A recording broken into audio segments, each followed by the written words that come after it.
ყველაფერი რაზეც ვისაუბრეთ, მართლაც ძალიან საინტერესოა და იდუმალიც. მაგრამ ნამდვილი იდუმალება და მისტიკა ღამის ამსტერდამში იწყება. წავედით, ნახოთ ღამის ამსტერდამი.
ამსტერდამი, ქალაქი არხებით, ველოსიპედებითა და თავისუფლების სულით, საუკუნეების განმავლობაში იყო ცვლილებების და ინოვაციების ეპიცენტრი. აქ წარსულის სილამაზე და მომავლის ხედვა ერთმანეთს ერწყმის.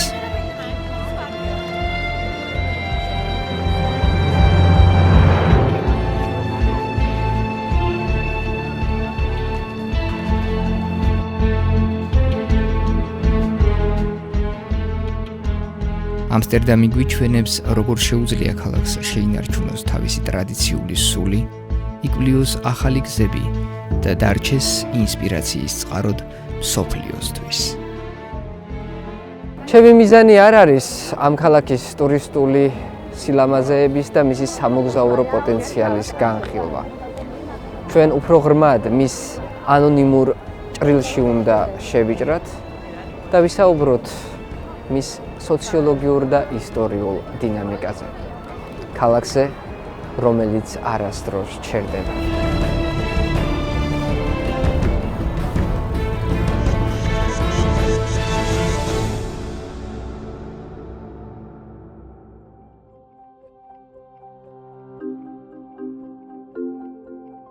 ამსტერდამი მე-12 საუკუნეში სათევზაო სოფლის განაპირას წარმოიშვა, ამსტელზე.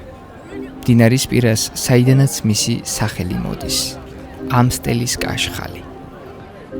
მე-14 საუკუნეში ქალაქმა ნავიგაციისთვის მოსახერხებელი მდებარეობის გამო სწრაფად მოიპოვა სავაჭრო ცენტრის სტატუსი. შეიქმნა არხების უნიკალური სისტემა, რომელიც ქალაქის სიმბოლო გახდა. საუკუნეების განმავლობაში ამსტერდამი ტოლერანტობის, კულტურული მრავალფეროვნების და თავისუფლების სიმბოლოდ იქცა.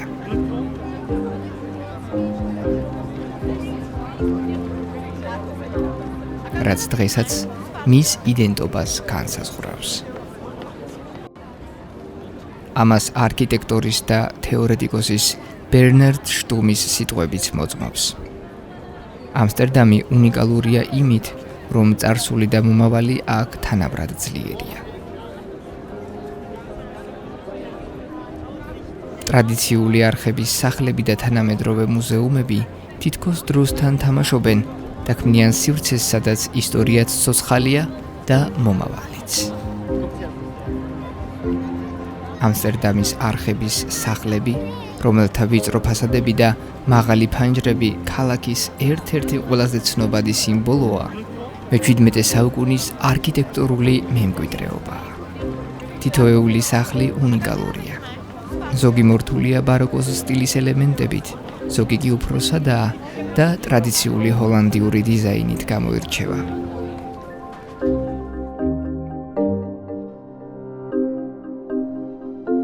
ჰოლანდიური ინდოეთის კომპანია იყო ამსტერდამის ოქროს ხანის სიმბოლო. მისი დამსახურებით ქალაქი გადაიქცა საერთაშორისო ვაჭრობის ცენტრად. არხების სისტემა სწორედ ამ პერიოდში იმისათვის შეიქმნა, რომ მიეწოდებინათ საქონელი მსოფლიოს სხვადასხვა ნაწილიდან. ამ კომპანიის გავლენა კარგად ჩანს ქალაქის სტრუქტურაში. ვაჭრობისთვის განკუთვნილი საწყობები, მდიდრული სახლები არხების პირას და საზღვაო პორტები, რომლებიც ამსტერდამს მსოფლიო სავაჭრო რუკაზე აკავშირებდნენ.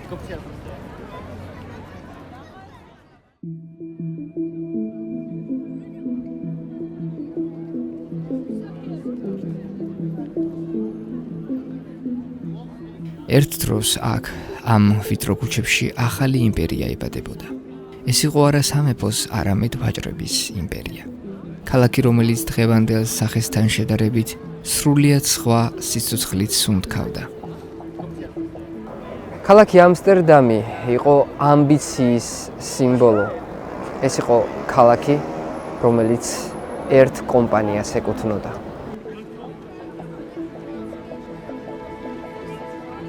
1602 წელი ჰოლანდიური აღმოსავლეთ ინდოეთის კომპანია დაიბადა. ეს არ იყო უბრალოდ კომპანია. ეს იყო სახელმწიფოს შიგნით შექმნილი მეორე სახელმწიფო. საკუთარი არმიით, ფლოტით, ვალუტით და როდესაც ამსტერდამი გახდა მისი ცენტრი, ქალაქიც მასთან ერთად შეიცვალა.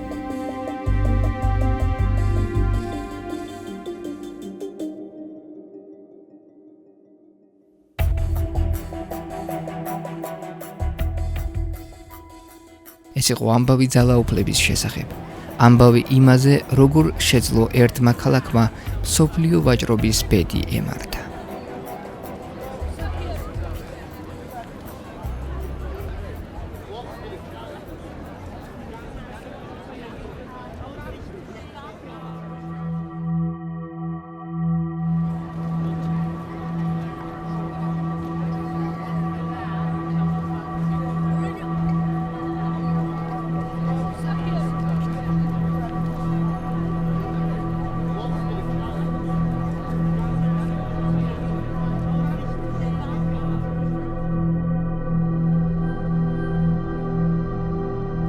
მეორე მსოფლიო ომმა ღრმად შეცვალა ამსტერდამი და დატოვა ნაწიბურები მის ისტორიასა და კულტურაზე.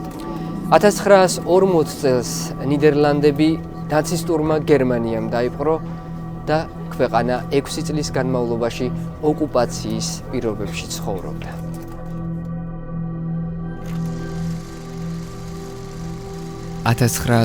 წლის 10 მაისს გერმანია ნიდერლანდებში შეიჭრა და რამდენიმე დღეში დაიკავა ქვეყანა, მათ შორის ამსტერდამი.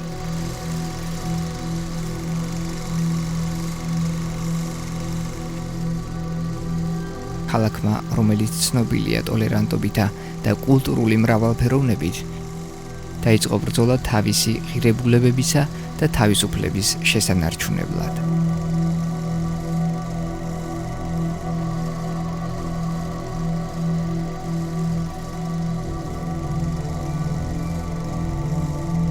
ამსტერდამი გახდა სტრატეგიული პუნქტი გერმანიისთვის, განსაკუთრებით მისი ნავსადგურისა და სატრანსპორტო სისტემის გამო.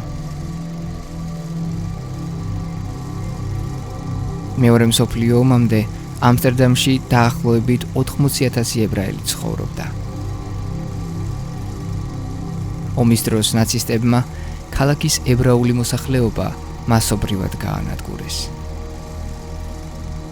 1942 წლიდან დაიწყო ებრაელთა დეპორტაცია.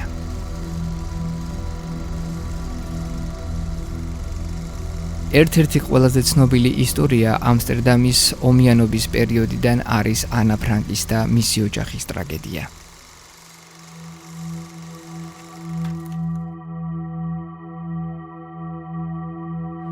ისინი წლების განმავლობაში იმალებოდნენ ბრისენკრახტზე, მაგრამ 1944 წელს დააპატიმრეს.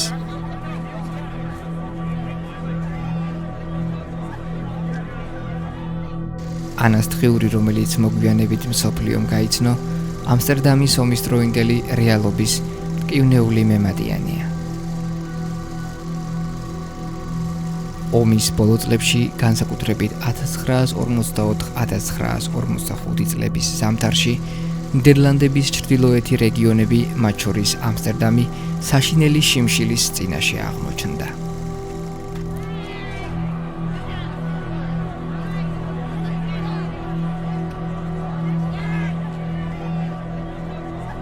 გერმანელებმა დაბლოკეს საკვების და საწვავის მიწოდება, რამაც გამოიწვია მასობრივი შიმშილი და სიკვდილი.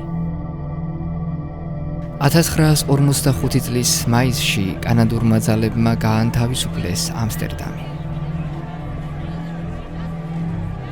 თუმცა ომის ნაიარევები ქალაქში კიდევ დიდხანს იგრძნობოდა. ებრაული თემის მხოლოდ მცირე ნაწილი გადაურჩა გენოციდს, ხოლო მრავალი ტრადიციული უბანი განადგურდა. ომის შემდეგ ამსტერდამი მნიშვნელოვნად დაზიანებული იყო. მოსახლეობის ზრდამ და დევნილთა დაბრუნებამ მოითხოვა მასშტაბური ურბანული რეფორმები. ქალაქის გეგმამ, რომელიც განახლდა 1950-იან წლებში, მიზნად დაისახა თანამედროვე ცხოვრების პირობების შექმნა, ტრანსპორტის გაუმჯობესება და საცხოვრებელი სივრცეების გაფართოება.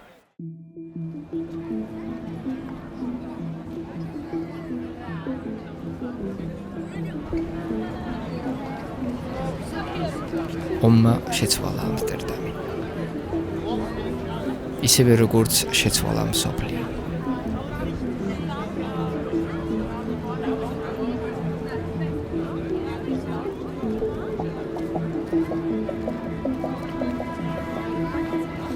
ამ პერიოდშივე შეიქმნა მასშტაბური საცხოვრებელი უბანი ქალაქის დასავლეთით, სახელწოდებით ახალი დასავლეთი.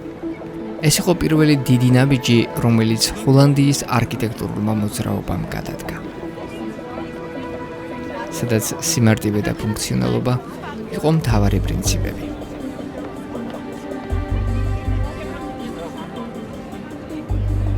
ხალხი, რომელიც ტოვებდა თავის ძველ სახლებს, ეძებდა ახალ ცხოვრებას, ახალ შესაძლებლობებს, ახალ დასაწყისს და მათ ეს აქ იპოვეს. არხების ქალაქში, სადაც ადრე მხოლოდ ჰოლანდიელი ვაჭრების ხმაური ისმოდა, ახლა ათასობით ახალი ხმა გაჩნდა.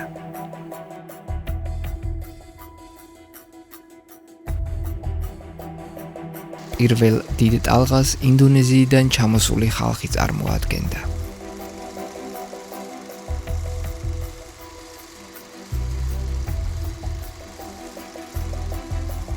ისინი ტოვებდნენ ყოფილ ჰოლანდიურ კოლონიას და ცდილობდნენ ახალი ცხოვრების დაწყებას.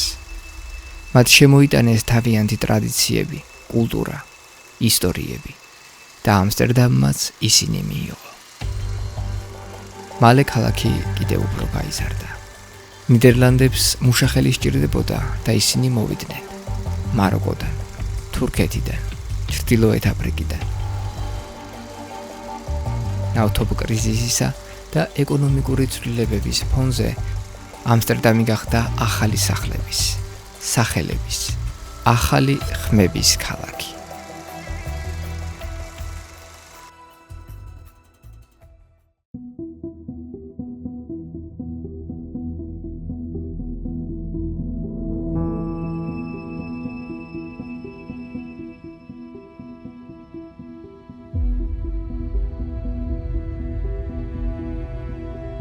ამსტერდამი ყოველთვის მოძრაობაშია, ყოველთვის იცვლება და დღეს, როცა არხებზე მიმოდიხარ, ხედავ არა მხოლოდ წარსულს, არამედ მომავალს, ქალაქს, რომელიც ყველასთვის გახსნილია.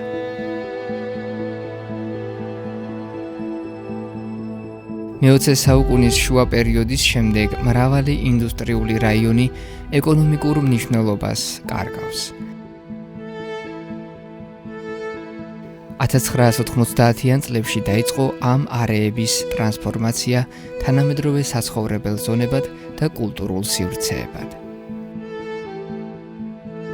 ქალაქმა ომის ნანგრევებიდან შეძლო არა მხოლოდ აღდგენა, არამედ მსოფლიო ურბანული განვითარების მაგალითად იქცა.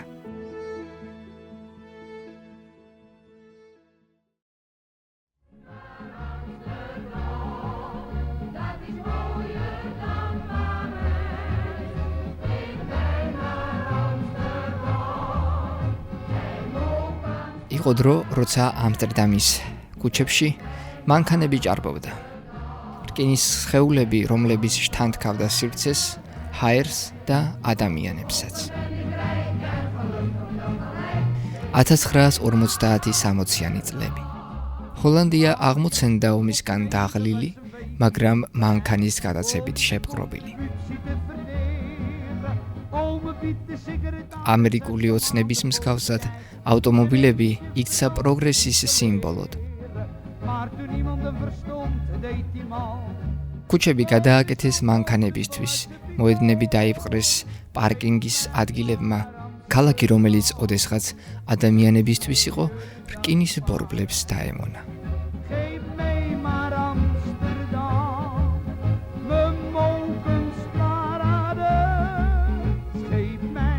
მაგრამ ამ პროგრესს ჰქონდა ფასი. 1971 წელი. 400-ზე მეტი ბავშვი დაიღუპა ჰოლანდიაში ავტომობილების დაჯახების შედეგად. ეს არ იყო მხოლოდ სტატისტიკა, ეს იყო დიდი ტკივილი. დაიწყო მოძრაობა სახელად შეაჩერე ბავშვების მკვლელობა. არაპოლიტიკური ძალა, არაფულიანი ლობსტერები, უბრალო ხალხი გამოვიდა ქუჩაში მოთხოვნით, რათა დაებრუნებინათ ქალაქი ადამიანებისთვის. ჰოლანდიამ გადაწყვიტა იმაზე ფიქრი, რაც ყველას ეჩვენებოდა აბსურდულად მარტივად. რა იქნება თუ ველოსიპედს დაუბრუნებთ მის ადგილს? 1970-80-იანი წლები. იწყება გადატრიალება. არა ხმლით, არა ომით, არამედ ველოსიპედების ზარით. Let's go down there and take our chances in the thick of traffic. Bikes to the right of us, bikes to the left of us, droves of bicycles, swarms, eddies, schools of them. We're hemmed in by wheels. Let go of that guy, sister. In a mob scene like this, it's every man for himself. შენდება ველობილიკები, არა როგორც დროებითი ინიციატივა, არამედ როგორც ურბანული სუვერენიტეტი. ეწყობა სპეციალური შუქნიშნები ველოსიპედებისთვის. ქალაქის ცენტრში მოძრაობა ერთბაშად რთულდება ავტომობილებისთვის, მაგრამ მარტივდება ფეხით მოსიარულეებსა და ველოსიპედისტებისთვის. დღეს ამსტერდამში დაახლოებით 9000 ველოსიპედი გვხვდება, მეტიც კი, ვიდრე თვით მოსახლეობა. ყოველწლიურად 100,000-ზე მეტი ველოსიპედი იკარგება არხებში, მაგრამ ეს არაფერს ცვლის. ქალაქის 63% მოსახლეობა ყოველდღიურად გადაადგილდება ველოსიპედით სამსახურში, სკოლაში, პარკში, წვიმაში, ქარში, ზაფხულსა და ზამთარში.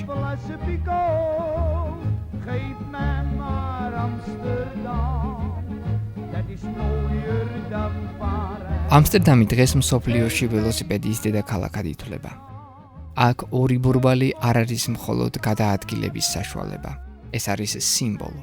სიმბოლო იმისა, რომ ქალაქი ხალხს ეკუთვნის. სიმბოლო იმისა, რომ ცვლილება შესაძლებელია. და რომ ხანდახან სწორი მიმართულებით წინსვლისთვის საკმარისია უბრალოდ პედლებს დააჭირო.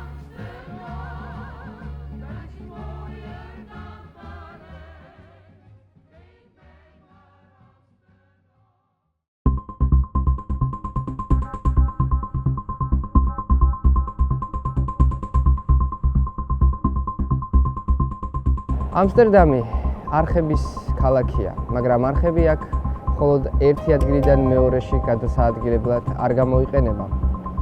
არხები აქ საცხოვრებლადაც გამოიყენება. აი ეს გემები, რომელსაც ახლა ხედავთ, სწორედ ერთგვარი საცხოვრებელი აპარტამენტებია. აქ ადამიანები ყოველთვის ხვდებოდნენ, რომ ბუნება მტერი კი არა, პარტნიორია. და დღეს, როცა კლიმატის ცვლილება მთელ მსოფლიოს აწუხებს, ამსტერდამი კვლავ ერთ-ერთი პირველია, ვინც გამოსავალს ეძებს. ის, რაც ოდესღაც გადარჩენის სტრატეგია იყო, ახლა ცხოვრების სტილია. წყალი, რომელიც ქალაქს საფრთხეს უქმნიდა, ახლა მისი მთავარი რესურსია. სოფლიო იცვლება, კლიმატი იცვლება, მაგრამ აქ, ამსტერდამში, ისინი არ ელოდებიან, რომ პრობლემა თავისით მოგვარდება. ისინი რაღაცას აკეთებენ და როგორც ჩანს, ეს სწორედ ის მომავალია, რომელსაც დანარჩენი მსოფლიო ჯერ კიდევ ეძებს.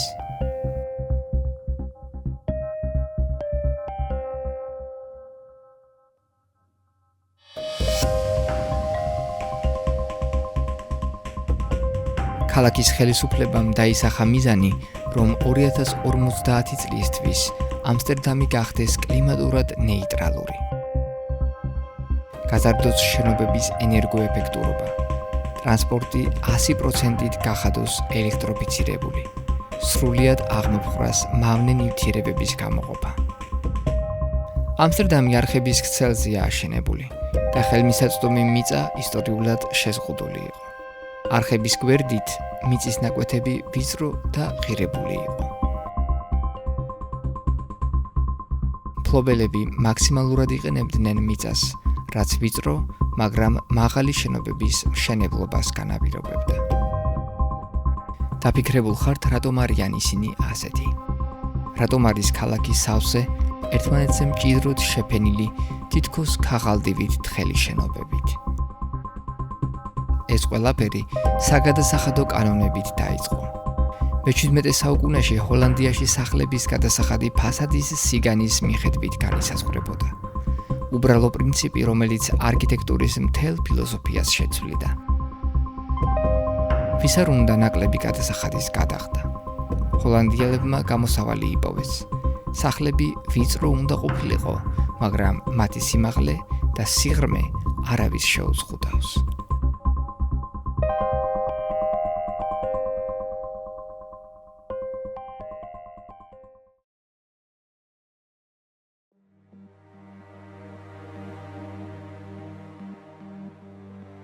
ამსტერდამმა აირჩია გზა, რომელიც უმრავლესობას არ გაუვლია.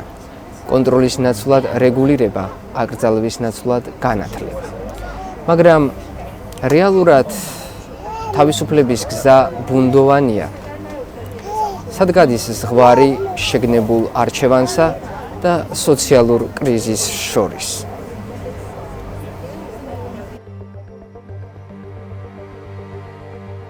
ამსტერდამი თავისუფლების ქალაქი. ადგილი, სადაც ისტორიამ და თანამედროვე ცხოვრებამ ერთმანეთში საოცარი ბალანსი ჰპოვეს. მაგრამ ამ არხების მიღმა წითელი შუქების ჭრდილქვეშ იმალება უფრო რთული რეალობა. სოფლიოში ცნობილია მისი ლიბერალური ნარკოპოლიტიკა. ერთნი მას პროგრესულ ნაბიჯად აღიქვამენ, მეორენი საშიშ ექსპერიმენტად. მაგრამ ამსტერდამი ყოველთვის იყო ექსპერიმენტების ქალაქი.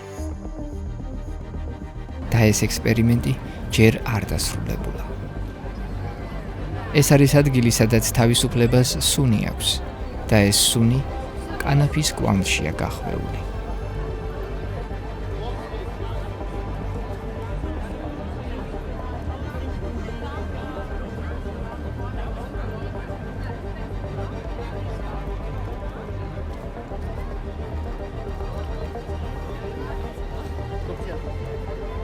ყველაფერი, რაზეც ვისაუბრეთ, მართლაც ძალიან საინტერესოა და იდუმალიც. მაგრამ ნამდვილი იდუმალება და მისტიკა ღამის ამსტერდამში იწყება. წავედით, ნახოთ ღამის ამსტერდამი.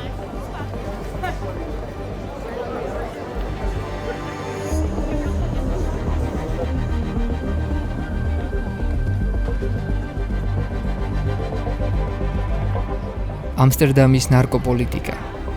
სისტემის ექსპერიმენტი, რომელსაც მსოფლიო 10 წლეულებია აკვირდება ინტერესით, შიშით ან ორივეთი ერთდროულად.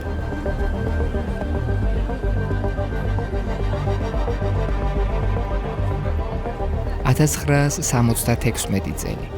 ჰოლანდია პირველი ქვეყანაა მსოფლიოში, რომელიც კანონიერად არჩევს მსუბუქ და მძიმე ნარკოტიკებს შორის განსხვავებას.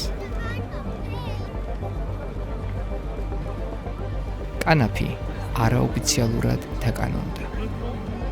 კოფიშოპები, პატარა ადგილები, სადაც შეგიძლიათ შეიძინოთ კანაფი ისე მარტივად, როგორც ბუნდუშა. აქ არავინ გეკითხება რატომ. მხოლოდ ის უნდა იცოდნენ, რამდენი გინდა და როგორ. სამართლებრივი პარადოქსი. კანაფის გაყიდვა ნებადართულია, მაგრამ მიწოდება უკანონოდ რჩება.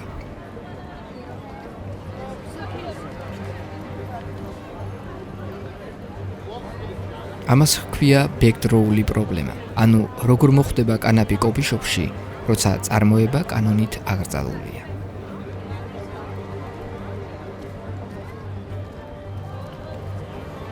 შედეგები.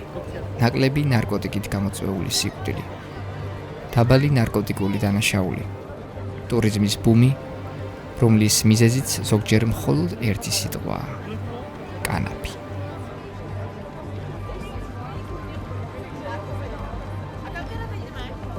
მაგრამ როცა თავისუფლება შენია, პასუხისმგებლობაც შენია. და ამსტერდამს უწევს იმის მართვა, რაც თავად შექმნა. კონტროლირებადი ქაოსი, ტოლერანტულობის ლაბირინთი, სადაც ხაზი სწორსა და საშიშს შორის ხშირად ბუნდოვანია. ეს არ არის მხოლოდ ნარკოპოლიტიკის ისტორია. ეს არის კითხვა, რომელიც თითოეულ ჩვენგანში ცხოვრობს. როგორ უნდა ვმართოთ თავისუფლება ისე, რომ არ გადავწვათ ყველაფერი. და ასე, ამსტერდამში სიჩუმესა და სუნთქვას შორის ვიწყებთ მოგზაურობას ნისლში, რომელიც თავისუფლების და კონტროლის ზღვარზე გადის.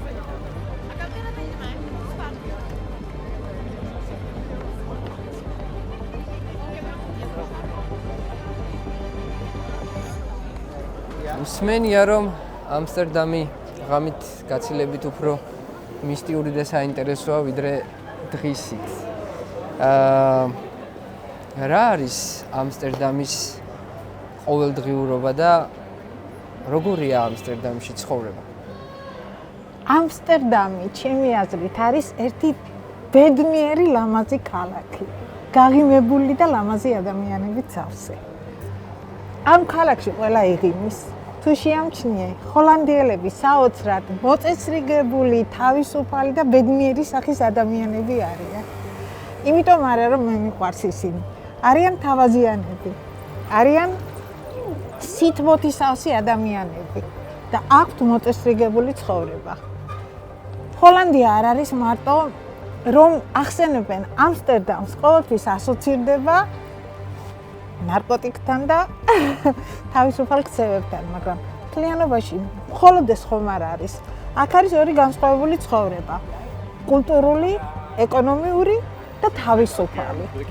თავისუფალ ცხოვრებაში იგულისხმება აი ეს მშვენიერი ღამის ამსტერდამი. ღამის ამსტერდამში რა გამოარჩევს ღამის ამსტერდამს? ღამის ამსტერდამს პირველ რიგში გამოარჩევს ხალხმრავლობა ღამის საათებში. და თავისუფალი ცხოვრების სტილი. თავისუფალ ცხოვრების სტილში ვგულისხმობ აქ შეხვდები უამრავ კოფიშოპს. კოფიშოპი არის ადგილი, სადაც თავისუფლად შეგიძლია დატკბო მარიხუანით. მაგრამ მთლიანობაში სტატისტიკურად მოსახლეობის მხოლოდ 5% არის დამოკიდებული მარიხუანაზე. რეალურად ამსტერდამელებზეა ეს, არ ვრცელდება ტურისტებზე. ჩამოსული ტურისტების უმრავლესობა ცდილობს გასინჯოს. ეს არის ამბავი ქალაქისა, რომელიც ყოველთვის ბალანსს ეძებს. მაგრამ რა ხდება მაშინ, როცა თავისუფლება ძალიან შორს მიდის? ეს ჯერ კიდევ პასუხგაუცემელი შეკითხვაა და ეს არის ამსტერდამის რეალური სახე. ყველაფერი არის მოქცეული კანონის ფარგლებში. ნებისმიერ ადამიანს შეუძლია შეიძინოს მარიხუანა, მაგრამ არა უმეტეს 5 გრამისა. 5 გრამს ზევით უკვე ითვლება დანაშაულად. კონამისი. აქ არის უამრავი მაღაზია. შეხვდები ნამცხრებს, შოკოლადებს, ჩაის მარიხუანის შემცველობით. მარიხუანის შემცველობით შეგვიძლია დავათვალიეროთ და ნახო. მაგრამ თვითონ კოფიშოპში მოსაწევი, რომელიც სიგარეტების სახითაც შეგიძლია იყიდო, შეგვიძლია შეიძინო გაშიში. მაგრამ ეს არ ითვალისწინებს კოკაინს და უფრო მძიმე ნარკოტიკს. ხო, ამასაც მინდა ვკითხო, უფრო მძიმე ნარკოტიკების პოლიტიკა როგორ არის? უფრო მძიმე ნარკოტიკი ოფიციალურად აკრძალულია. რა თქმა უნდა, ყველგან ყველაფრის შოვნა შეიძლება, ისე როგორც საქართველოს ნებისმიერ ქალაქშიც, ბელგიის ქალაქებშიც და მსოფლიოს ნებისმიერ ქალაქში. მაგრამ რატომ მაინც ამსტერდამი? ყველას გვსმენია, რომ აი ამსტერდამი არის ამ კუთხით რაღაც ფაქტობრივად მექა. ეს არის კოფიშოპებიდან გამოწვეული. აი ჰაერში მე მგონი გრძნობ მარიხუანის გრძნობა. არის წითელი ფანარები. ეს მარიხუანა ჩვეულებრივი სიგარეტის როლს ასრულებს. მაგრამ არ გადის მძიმე ნარკოტიკში. მძიმე ნარკოტიკი ისევე ისჯება როგორც სხვაგან და მაღაზიებს, რომლებიც ვაჭრობენ მარიხუანით, დღეში 500 გრამზე მეტის ქონის უფლება არ აქვთ. ნინა, განსაკუთრებული დონის ნარკომომხმარებლების მიმართ როგორი პოლიტიკა აქვთ? აი მძიმე ნარკომანებზე აქვთ ძალიან რბილი დამოკიდებულება. ნარკომანი ითვლება ავადმყოფად. ესენი ძირითადად ებრძვიან ნარკორეალიზატორებს. თვითონ ნარკომანი, როგორც ასეთი, მათთვის არის ადამიანი, რომელიც საჭიროებს დახმარებას და ცდილობენ მაქსიმალურად. არის უამრავი ცენტრები, არის უამრავი დახმარება, არის საავადმყოფოები, არის ფსიქოლოგები. ისინი ყველანაირად ცდილობენ ადამიანების ამოყვანას და ჯანმრთელი ცხოვრებისკენ დაბრუნებას. არ ისჯება ნარკომანობა, ისჯება ნარკორეალიზატორობა. ბენეფიციარები საკმაოდ ბევრი არიან? ძალიან კი. ეს მთელი მსოფლიოს პრობლემაა უკვე. მაგრამ ძირითადად არის დაახლოებით 18-დან 35 წლამდე ასაკის ასე მაღალი რიცხვი მაჩვენებელი ნარკოდამოკიდებულების. თორემ მთლიანობაში ქალაქი ჯანმრთელად ცხოვრობს, ველოსიპედების ქალაქია. ამ ქალაქს აქვს თავისი უნიკალური იდენტობა, თავისი რიტმი და ტრადიციები. თუმცა როგორც ვხედავთ, ტურიზმი ის, რაც ამსტერდამს მთელი მსოფლიოსთვის მიმზიდველს ხდის, შესაძლოა მისთვის ყველაზე დიდი გამოწვევა გახდეს.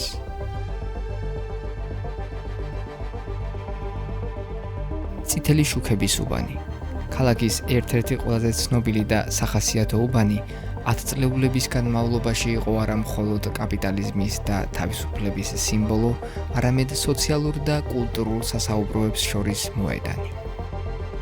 ხალხი მოძრაობს, ეს ძირითადად გამოწვეულია წითელი ფანარიკების ქუჩის დიდი ნაწილი არის ხალხმრავალი უფრო.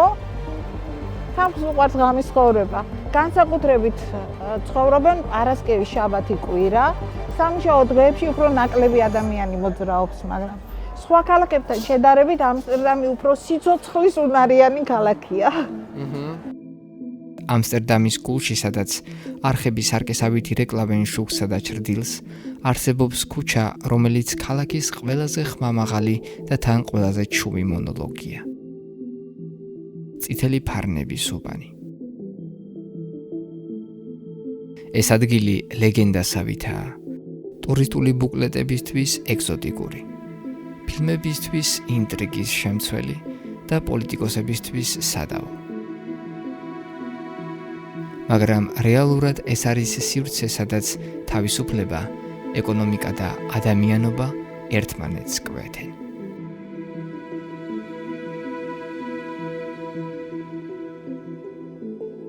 წითელი ფანრების ისტორია საუკუნეებს ითვლის. აქ ცხოვრება სხვა სიჩქარით მიდის.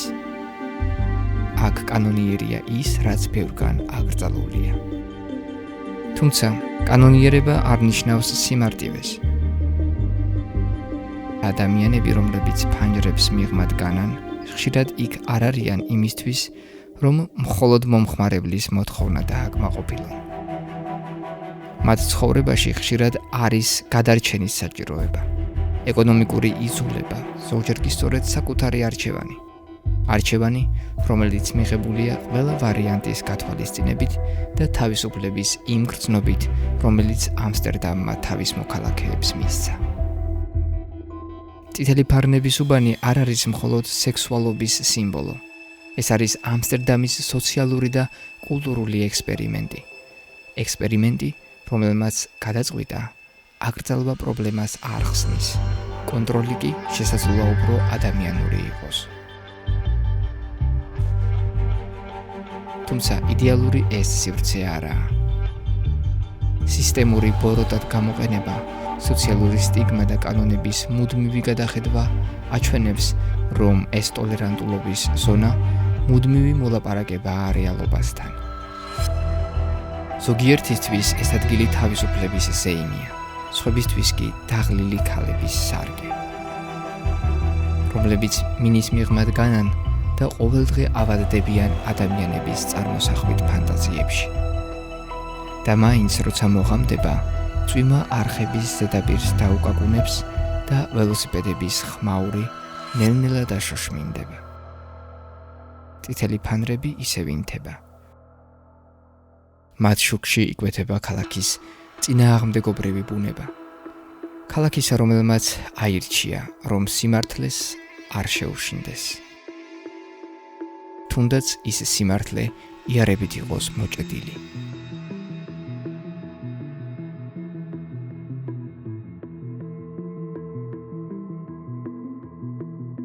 აქ ყველაფერი ღიაა, სხეულიც, არჩევანიც, ფანჯარაც.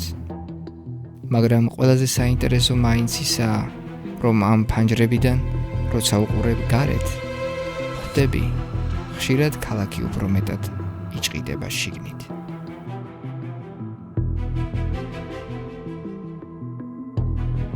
ამ ქვეყნის მოსახლეობისთვის ეს ჩვეულებრივია და მათთვის საფრთხეს არ წარმოადგენს. აი ქართული მენტალიტეტისთვის მე ვერ ვიტყვი, იმიტომ რომ ქართველები ზედმეტად გადაჭარბებულად ემოციური ხალხი ვართ, ვინც არ ვიცი ზღვარი სად გადის. არც მეგობრობაში, არც ცუდში, არც კარგში. ჩვენ ატაცება ვიცით. და ამათმა იციან მოზომილად ცხოვრება. უამრავი ადამიანი დადის ქუჩაში გზის იქით ამ მხარეს. აქეთ სხვა ცხოვრებაა. შეიძლება ქვევით იყოს აი ჩვეულებრივი სექს-შოპი, ზევით ცხოვრობდეს ოჯახი, ხო? ისინი ამას ჩვეულებრივად უყურებენ. მათთვის ეს რაღაც უცხო და არც მიუღებელი, არც მისაღები. ჩვეულებრივია. აი როგორ აგიხსნა, რამდენიმე ანუ შენ ფიქრობ, რომ ამას ნეგატიური უფრო მეტად პოზიტიური შედეგი შეიძლება გამოიღოს? ეს ჩვეულებრივი ცხოვრების ნაწილია აქ. აქ აღარ არის ლაპარაკი პოზიტივზე და ნეგატივზე. ეს ქალაქი ცხოვრობს ამ ცხოვრებით. გზები სავსე ტურისტებით, ხმაურით და შთაბეჭდილებებით.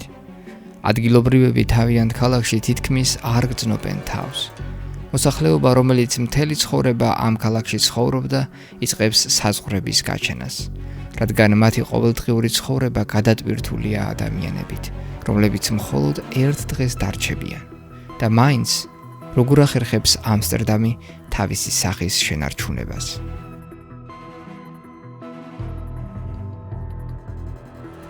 მიუხედავად ამ ყველაფრისა, ქალაქი არ თმობს თავის იდენტობას. ის აცნობიერებს, რომ მხოლოდ მაშინ შეინარჩუნებს მის უნიკალურობას, როდესაც ადგილობრივები და სტუმრები ერთად თანასწორად იცხოვრებენ.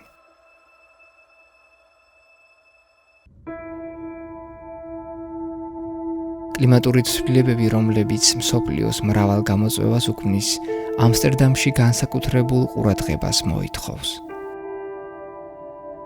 ქალაქი, რომელიც წყლის ზედაპირზეა აშენებული, სულ უფრო მეტად დგას წყლის დონის ზრდის საფრთხის წინაშე.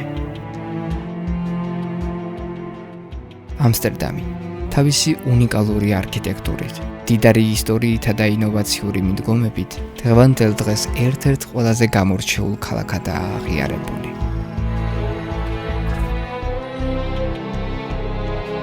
მისი ურბანული გარდაქმნები, რომელიც საუკუნეების განმავლობაში ვითარდებოდა, გახლეჩილია ტრადიციულ და თანამედროვე კულტურებს შორის. ამსტერდამი არ ებრძვის მხოლოდ ჩვეულ გამოწვევებს. არამედ აქტიურად უყურებს მომავალს. ცდილობს შეინარჩუნოს თავისი ბუნებრივი რესურსები და დააკმაყოფილოს თანამედროვე საჭიროებები. მისი ისტორია, ყოველდღიური ცხოვრება და მომავლისთვის მზადყოფნა არაჩვეულებრივ გაკვეთილს გვთავაზობს. როგორ შეგვიძლია გადავჭრათ ურბანული გამოწვევები ისე, რომ არა მხოლოდ ჩვენი ქალაქები, არამედ მთელი პლანეტა შევინარჩუნოთ.